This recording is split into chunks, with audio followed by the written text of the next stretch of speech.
हे guys अस्सलाम वालेकुम, it's me Mohammad Afaq Khan. PIMS hospital में आग लगती है जिसके नतीजे में 15 न्यू बॉर्न बेबीज़ जलकर राख हो जाते हैं। इनमें कुछ ऐसे बच्चे भी होंगे जो वालिदैन के लिए पहली औलाद होगी, पहला बेटा होगा, पहली बेटी होगी। ऐसे बच्चे जिनको माँ ने या बाप ने भी सही तरीके से देखा भी नहीं, उसको सही से गोद में भी नहीं लिया, उनको जलाकर राख कर दिया गया।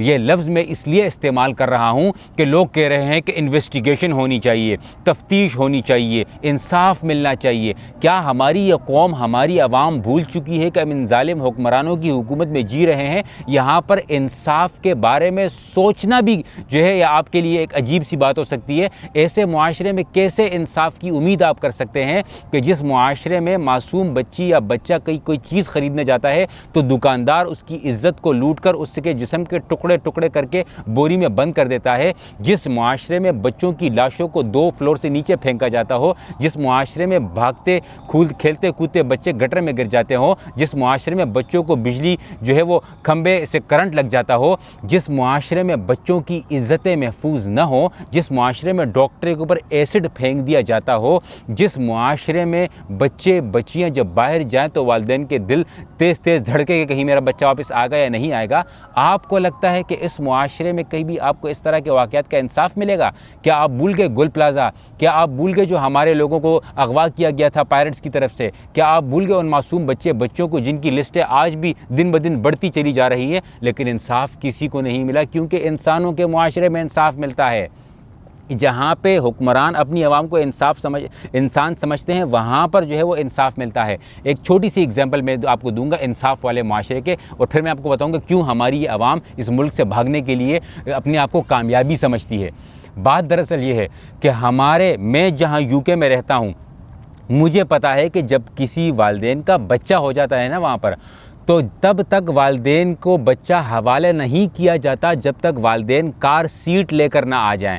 जब वो पूछते हैं कि तुम अपने बच्चे को गाड़ी में लेकर जा रहा है, तो गाड़ी की एक मखसूस सीट होती है बच्चों के लिए। अगर वो हॉस्पिटल के अंदर नहीं लाओगे और नर्स से ये नहीं सीखोगे कि बच्चे को कार सीट में कैसे बांधा जाता है, और ये नहीं बताओगे कि मैंने स्टिकर लगा दिया है कि बेबी ऑन द बोर्ड, मतलब इस गाड़ी में मासूम बच्चा मौजूद है, तब तक वो आपको आपका ही बच्चा हवाले नहीं करते। ये होता है इंसानी मुआशरा। और हमारे मुआशरे की बात मैं आपको बताऊं तो ये जो वार्ड में हॉस्पिटल में आग लगी थी, एमरजेंसी एग्ज़िट ही बंद था। जाहिल के बच्चों, एमरजेंसी एग्ज़िट जिसका मतलब ही ये होता है कि इसको कभी भी बंद नहीं होना। एमरजेंसी एग्ज़िट के सामने आप एक छोटी सी चप्पल भी नहीं रख सकते, एमरजेंसी एग्ज़िट के सामने एक छोटी सी कुर्सी भी नहीं रख सकते, एमरजेंसी एग्ज़िट के सामने आप कोई चीज़ नहीं रख सकते, क्योंकि उसका मतलब ये है कि उसको 24 घंटे साल के 365 दिन खुला रखना है ताकि कोई वाक़या हो तो लोग वहाँ से निकल सकें। चलो ठीक है, मान लेते हैं कि शॉर्ट सर्किट से आग लग जाती है। जब आपको पता है कि इस तरह का माहौल है, यहाँ पर एयर कंडीशन हर वक्त लगे रहते हैं, वहाँ पर इंक्यूबेटर लगे रहते हैं, तो एमरजेंसी एग्जिट क्यों बंद था? वहाँ पर ऑब्स्टिकल्स क्यों थे? और ये क्यों वाले सवाल गुल प्लाजे पे भी किए, ये क्यों वाले सवाल मासूम बच्चों के रेप पर भी किए, और आज हम फिर क्यों वाले सवालात कर रहे हैं? इस कौम को खुद जागना होगा, इस आवाम को खुद जागना होगा। और आपको सही तरीका बताऊं एहतजाज करने का, छोड़े शहबाज शरीफ, नवाज़ शरीफ, जरदारी, इमरान खान, ये वो जो इस हॉस्पिटल के या जो इस तरह के वाक़यात के इस्टेब्लिशमेंट के बड़े होते हैं ना, उनके घरों के सामने जाकर खड़े हो जाओ, उनके हॉस्पिटल्स के सामने जाकर खड़े हो जाओ। और हम नहीं जाएंगे तब तक जब तक इंसाफ नहीं मिलेगा, तब शायद कोई उम्मीद है, वरना ये लोग तो मरते रहते हैं। ये तो एक कंटेंट बन चुका है, हफ्ते में 3-4 दफ़ा इस तरह का कंटेंट आ ही जाता है मीडिया के पास, सोशल मीडिया के पास। बना लो कंटेंट, बात ख़त्म हो जाती है, चैप्टर क्लोज हो जाता है।